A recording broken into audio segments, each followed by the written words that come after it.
En waar gaan we mee, Wieter? Dat is een nummer uit Remun. Het is Angela Opperman, oftewel de Engel. En misschien heb je het al geloesterd op internet. Het is een echt loester liedje. Met een wat diepere betekenis. Dames en heren, mogen een applaus voor de Engel. Goedenavond. Een liedje voor alle vaders en moeders in de zaal.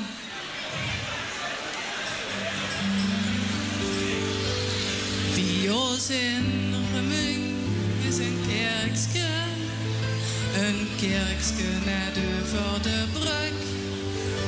Daar wordt de vastelovend geboren. Daar begint het geluk.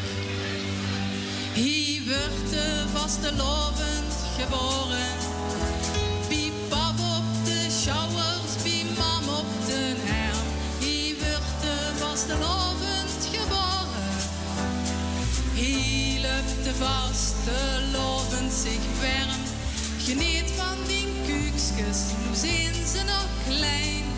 Over een paar jaar, dan gaan ze alleen. Es Remungse eier, duizen natuurlijk diene plicht. Toen zijst de vastelovend en toen numst die taak niet licht. Es kukske mocht ze onder moeders vleugels met naar stad. Maar nu bestoed de moeder en het kukske diene schat. Hier wordt de vastelovend geboren.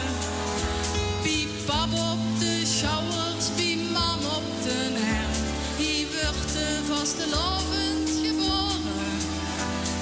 Hier loopt de vastelovend zich warm. Geniet van die kuksjes, nu zijn ze nog klein. Over een paar jaar, dan gaan ze alleen.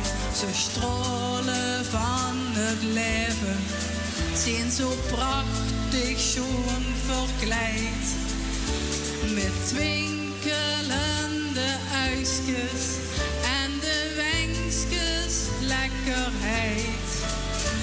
Nu kiek ze eens genieten niet, wat hebben ze druk.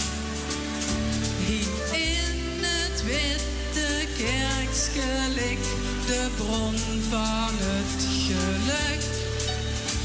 Hier wordt de vastelovend geboren. Bij pap op de schouwers, bij mam op de herm.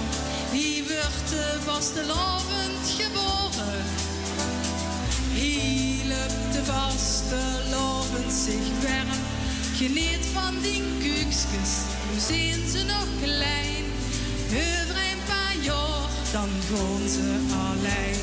Straks gaan ze naar de statie, zien ze dicht nog niet meer staan.